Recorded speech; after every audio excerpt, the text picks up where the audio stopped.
Back Chaitanya to कल संभाषण. पुन्हा एकदा तुझं फॉर्मली स्वागत. थँक्यू. मागच्या एपिसोडमध्ये आपण बोलत होतो की अष्टविनायक सोडून गणपतीची जी तीर्थक्षेत्र आहेत त्याबद्दल आपण माहिती घेणार होतो. हो, म्हणजे मी तसं म्हणलं होतं. आपल्याला साधारणतः सगळ्यांनाच अष्टविनायक माहिती आहेत, आपल्या आसपास ते आहेत आणि बरेच म्हणजे फिल्म्समधनं, गाण्यातनं आपल्याला ती माहिती आहेत आणि अष्टविनायकाच्या यात्राही बऱ्यापैकी प्रसिद्ध आहेत. आणि मी जसं म्हणलं तसं की गणपत्यांच्या मोरया गोसावी आणि त्यांचे जे वंशज आहेत त्यांनी ही स्थापन केलेली सगळी गणपतीची स्थानं. खरं तीर्थक्षेत्रापेक्षा आपण असं म्हणू की जुनी मंदिरं ही दक्षिण भारतात, उत्तर भारतातही काही आपल्याला दिसतात. पण दक्षिण भारतात ती अजूनही मंदिरं आहेत असं आपल्याला दिसतं.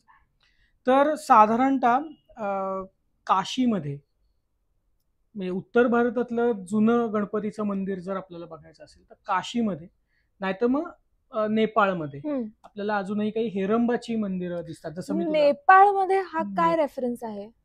नेपाळमध्ये गणपती ही तांत्रिक देवता म्हणून प्रसिद्ध आहेच. तो संरक्षक देव म्हणूनही तिथे येतात. त्याच्यानंतर तो ताकदवान शक्तिशाली देव म्हणून पण नेपाळमध्ये येतो. हेरंब हा जो गणपती आहे, जसं मी मागच्या एपिसोडमध्ये आपण म्हणलं होतं की तो 5 डोक्याचा पंचवक्त्र असलेला 5 डोकी असलेला गणपती आहे जो सिंहावरती बसतो.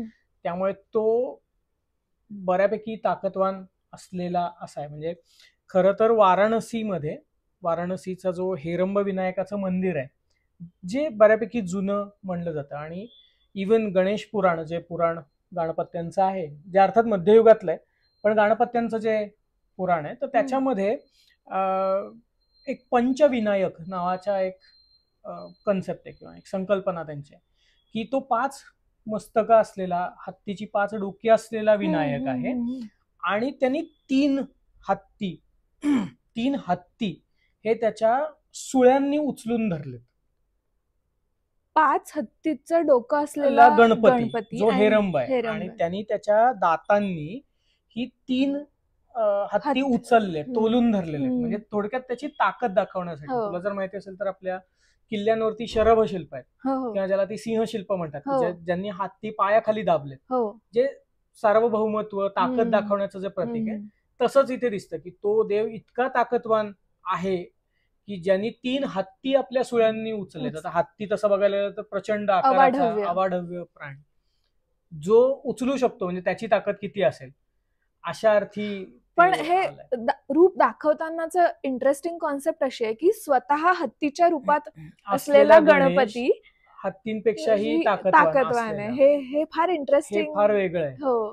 आणि हेरंबाची वर्णनं मग आपल्याला रूपमंडन जो ग्रंथ आहे शिल्पशास्त्राचा, त्याच्या 5व्या अध्यायात मिळतं. स्कंद पुराणातल्याही 11व्या अध्यायात हेरंब गणपती म्हणून गणपती आहे. तर त्याची मूर्ती तर आपल्याला खूप ठिकाणी दिसून येतात. अर्थात तसंच म्हणजे हेरंब जसा 5 डोक्याचा आहे तसा 2 मस्तकं असलेला, 3 मस्तकं असलेला, 4 मस्तकं असलेला असेही गणपतीची काही रूप प्रसिद्ध आहेत.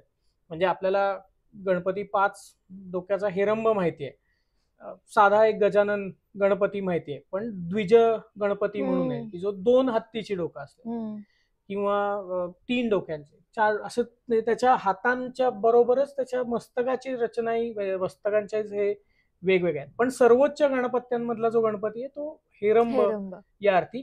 ते कदाचित शैवांमधलं ते सदाशिवाचं रूप आहे, 5 मस्तकं असलेला शिव. ते पुन्हा त्यांनी ते रूप कल्पलेलं आहे बहुतेक. जेव्हा गणपतीला परब्रह्म त्यांनी मानलंय तर ते सदाशिवाचं रूप कदाचित ते गणपत्यांनी तशा रूपात गणपतीची पूजा केली असावी असं एक वाटतं. पण मग या हेरंब रूपातल्या गणपतीची कुठे कुठे मंदिरं दिसून येतात आपल्याला भारतभरामध्ये? आणि आता तू म्हणालास नेपाळमध्ये पण आहेत. हा, नेपाळमध्ये मंदिरं आहेत.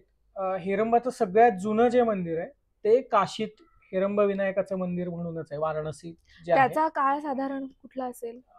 त्याचा काळ साधारणतः म्हणजे आता तसं डेटिंग थोडंसं अवघड आहे, पण मध्ययुगाच्या नक्की ते आधीच आहे असं दिसून येतं. साधारणतः ओल्डेस्ट सगळ्यात जुनी मूर्ती जी आहे गणपतीची आपल्याला मिळालेली ती आता भोपाळ म्युझियम मध्ये, जी 10व्या शतकाच्या आसपास आहे असं दिसतं. हम्म. त्याच्याही आधीचे गणपती आहेत, पण ते म्हणजे वातापी गणेश वगैरे असतील किंवा बदामीच्या केव्स मध्ये असलेले गणपती असतील ते अजून त्या केव्स मध्ये आहेत. म्युझियम मध्ये असलेली सगळ्यात जुनी आपल्याला माहिती असलेली की आपल्या संग्रहात असलेली ती 10व्या शतकातली भोपाळ म्युझियम मध्ये असलेली गणपतीची मूर्ती आहे असं दिसतं. लिव्हिंग गणपतीचं जे टेम्पल आहे म्हणजे जे स्थापन झालं साधारणतः 6व्या शतकाच्या आसपास, पण ज्याच्यामध्ये अजूनही पूजा होते.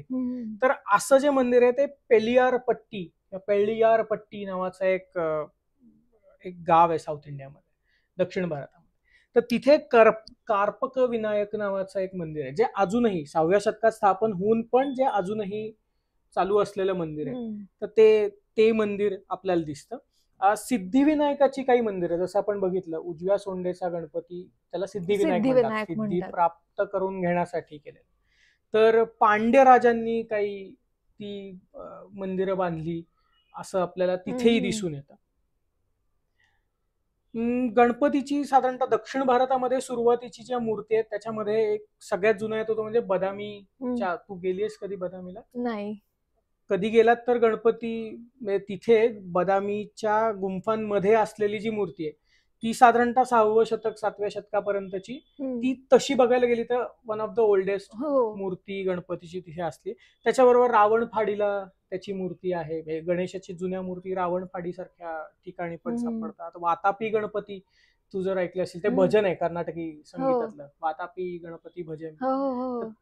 तिथेही वातापी म्हणजे बदामीचा गणपतीच ते तिथे संबोधलाय. सेनानायक बदामीमध्ये एक सेनानायक जो होता नरसिंहवर्मन पहिला, जो पल्लव राजा होता, त्यांनी जेव्हा बदामी घेतलं तेव्हा त्यांनीही ती मूर्ती ही तामिळनाडूमध्ये एका ठिकाणी नेली अशी पण एक कथा आपल्याला दिसते. तर याच्या व्यतिरिक्त इडागुंजी बनवासी कर्नाटकामध्ये आणि गोकर्ण याच्या आसपास बालगणपती बालकाच्या स्वरूपामध्ये, छोट्या बालकाच्या स्वरूपामध्ये गणपती पूजायची पद्धत आणि त्याची म्हणजे त्या मूर्ती फार इंटरेस्टिंग आहेत. आपल्याकडे साधारणतः उभ्या मूर्ती पूजायच्या नाहीत, नृत्य गणपती पूजायच्या नाहीत असा एक साधारणतः समज आपल्या आसपास मला तरी दिसतो. तर ह्या दोन्ही मूर्ती ज्या आहेत त्या छोट्या बटूच्या आणि छोट्या बालकाच्या रूपात आहेत. म्हणजे तो असं छोटस बालक, ज्याचे पाय थोडेसे खुजे आहेत, हात छोटे आहेत, पोट व्यवस्थित लंबोदर आहे आणि त्याचा इथे मात्र गणपतीला मुकुट नाहीये आणि इथे तो चतुर्भुज नाहीये. हे याचं वैशिष्ट्य. साधारणतः हे 6वं शतक ते 9वं शतकच्या आसपास म्हणजे तुला जर आठवत असेल रावणाने आत्मलिंग नेलं त्याची गोष्ट माहितीये तुला? तर रावण हा शिवभक्त होता, तर त्याला शिवाचं प्रत्यक्ष आत्मलिंग पाहिजे होतं. तर तो जेव्हा घ्यायला शिवाकडे गेला त्यांनी तपश्चर्या केली आणि ते आत्मलिंग मागून तेव्हा तो जो परत येत होता, तर असं म्हणतात की त्याला गोकर्णाच्या इथे आणि त्या लिंगाचं असं होतं की ते खाली ठेवता येत नव्हतं कधीच. म्हणजे शिवानी सांगितलं होतं की तू जेव्हा घेऊन जाशील हे लिंग तेव्हा ते तू कुठेही ठेवायचं नाही, ठेवलं तर ते तिथेच चिकटून बसेल या अर्थी. तर रावणाला अतिशय तीव्र आगवी करायची अर्ज निर्माण झाली तिथे ती. तर तेव्हा आता ते ठेवता तर येणार नाही, तोपर्यंत लंकेत पोचला नव्हता, त्याला ते आत्मलिंग लंकेत न्यायचं होतं. तर मग करायचं काय? तर असं म्हणतात की तिथे गणपती हा गुराख्याच्या रूपात आला किंवा छोट्या बालकाच्या रूपात आला आणि तो म्हणला माझ्याकडे दे, तोपर्यंत मी सांभाळतो, आलंस की दे. आणि जसा रावण पलीकडे गेला तसं माझ्या हाताला खूप भार होतोय म्हणून गणपतीने ते ठेवलं खाली आणि मग रावणाला ते कधीच उचलता आलं नाही. रावणाने ते ओढायचा प्रयत्न केला तर त्या शिवाच्या त्या लिंगाला गाईच्या कानासारखा म्हणजे गोकर्णासारखा आकार आला. अशी ती गोकर्ण महाबलेश्वराची ती गोष्ट आहे. तिथल्याही शिवलिंगाला महाबलेश्वर असंच म्हणतात, आपल्या महाबळेश्वर सारखंच. तर तिथे हा बालक गणपती बऱ्यापैकी प्रसिद्ध आहे असं आपल्याला दिसतं. आणि तू मागच्या काही एपिसोड्स मध्ये मेन्शन केलं होतं की सुरुवातीच्या काळामध्ये विनायकांचा लीडर म्हणून गणपतीची कल्पना करण्यात आली आणि तो बालक रूपात होता कारण पार्वतीने त्याला तो लीडर केला निर्मिती केली. काही रेफरन्स या बाल गणपतीशी आहे का? साधारणतः गणपतीचं मूर्ती जर बघितली तर तो साधारणतः तसा छोट्या बाळांच्या रूप, छोटा खुजा बुटका पोट मोठा असलेला असाच दिसतो. साधारणतः अभ्यासकांचं असं म्हणणं आहे की यक्ष जे आहेत यक्षांचं रूप साधारणतः असं असतं की ते खुजे असतात, बुटके असतात, त्यांचे डोळे मोठे असतात, पोट मोठं असतं आणि ते रक्षक देवता किंवा संरक्षक देवता म्हणूनच ते तिथे येतात. तर सुरुवातीच्या काळात गणपतीचं हे रूप असल्यामुळे ते तसंच ते गेलं आणि मग ते लहान मुलांसारखं ते दिसतं किंवा तो लहान मुलांचाच आकार आहे, कारण तो खुजा आणि बुटका आहे ना, म्हणून मग तो तसाच पुढे मानला गेला. सो बाल गणपती हा सुरुवातीच्या काळात यक्ष स्वरूपातला गणपती असावा असं एक वाटतं. आणि इंटरेस्टिंगली मी मगाशी जसं म्हणत होतो की हे बाल गणपती 2 ठिकाणी आहेत, एक इडागुंजीला आहे बनवासीच्या तिथे आणि एक गोकर्णला आहे, 2 ठिकाणी त्याची मंदिर आहे. तर तसंच कर्नाटकामध्ये जसं आपल्याकडे अष्टविनायकाची यात्रा करतात ना, तशी 6 ठिकाणी 6 गणपती मंदिरांची कर्नाटकातही करतात. म्हणजे जिथे जिथे बहुतेक गाणपत्य गेले तिथे तिथे, मी जसं तीर्थक्षेत्र म्हणलं ना, तर त्याच्यामध्ये कुठलं आहे तर कासारगोडच्या इथे एक गणपतीचं मंदिर आहे, त्याच्यानंतर मंगळुरू जिथे आहे तिथे गणपतीचं मंदिर आहे, एक आनेगुद्दे म्हणून मंदिर आहे, त्याच्यानंतर कुंदनपुरा म्हणून आहे आणि मग शेवटचे हे 2 इडागुंजी आणि गोकर्ण, अशी ती 6. जशी आपल्याकडे सिद्धटेक, थेऊर, मोरगाव वगैरे मंदिर आहेत तशी कर्नाटकात सुद्धा पण तिथे 6 विनायकाची मंदिर आहेत. षडविनायक यात्रा त्याला तिथे म्हणतात, आपल्याकडे तशी ते अष्टविनायक यात्रा आहे असं. त्याच्या व्यतिरिक्त मग उडुपी कर्नाटकामध्ये अलूप नावाचे काही राजे होते, तर त्यांनी सिद्धिविनायकाचं मंदिर उडुपीला बांधलं. त्याच्यानंतर तो 2 हाताचाच गणपती आहे, म्हणजे दक्षिणेकडे बऱ्याच वेळा तो सुरुवातीच्या काळामध्ये 2च हाताचा आहे असं दिसतं, तो 4 हाताचा तोपर्यंत झालेला नाहीये म्हणजे सुरुवातीच्या काळामध्ये.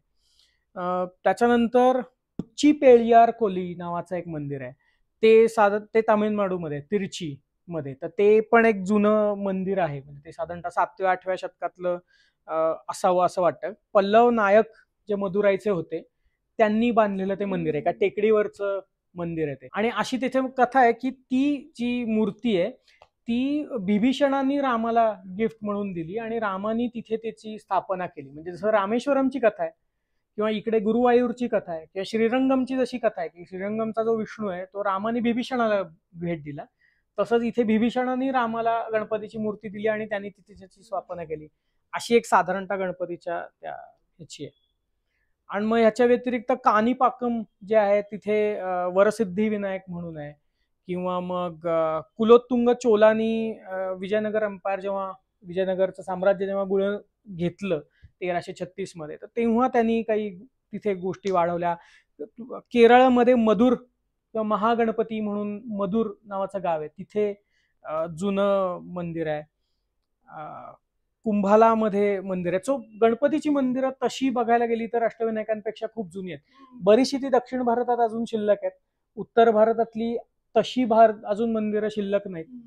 बऱ्याच वेळा कर्नाटक, तामिळनाडू, केरळ वगैरे भागामध्ये जुनी आपल्याला दिसतात. विशेषतः कर्नाटकात आपल्याला गणपतीची मंदिरं म्हणजे तीर्थक्षेत्र आहेत असं दिसून येतं. हे फार इंटरेस्टिंग आहे, कारण अष्टविनायक आपल्या सगळ्यांना माहिती आहे, गाण्यामधून माहिती हो.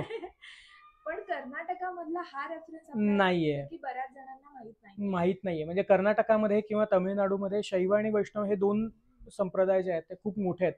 त्यांचे म्हणजे फक्त तेवढेच आहेत असं नाही, पण गणपत्यांच्याही खुणा आपल्याला तिथे दिसतात. म्हणजे गणपती उत्सव म्हणल्यानंतर केवळ महाराष्ट्र किंवा महाराष्ट्रातला गणपती उत्सव तर आपल्याला सगळ्यांनाच माहिती आहे आणि तो निश्चितच खूप चांगला आहे. पण अशी पण गणपत्यांची जुनी स्थानं आहेत जिथे गणपती उपासना होत असे आणि अजूनही लोक तिथे तीर्थक्षेत्र म्हणून जातात आणि ती मंदिरं आहेत, अजूनही आहेत, ती नक्की बघण्यासारखी. डेफिनेटली तुझ्या एवढ्या सगळ्या माहितीनंतर आम्ही या तीर्थक्षेत्रांना डेफिनेटली जाऊ. आणि नक्की. थँक्यू सो मच चैतन्य, इतकी छान इन्फॉर्मेशन आम्हाला दिल्याबद्दल. आणि अशा सिरीज आपण करत राहू. येस, नक्की. परत पुन्हा भेटू नवीन विषय घेऊन. कल्ट संभाषणची ही सिरीज तुम्हाला कशी वाटली हे आम्हाला कमेंट सेक्शनमध्ये नक्की कळवा.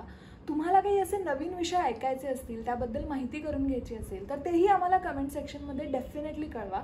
पुढच्या सिरीजमध्ये पुन्हा एकदा भेटू नवीन मित्रमैत्रिणींसोबत नवीन माहिती घेऊन. तोपर्यंत संभाषणाला लाईक करा, शेअर करा आणि सबस्क्राईब करा.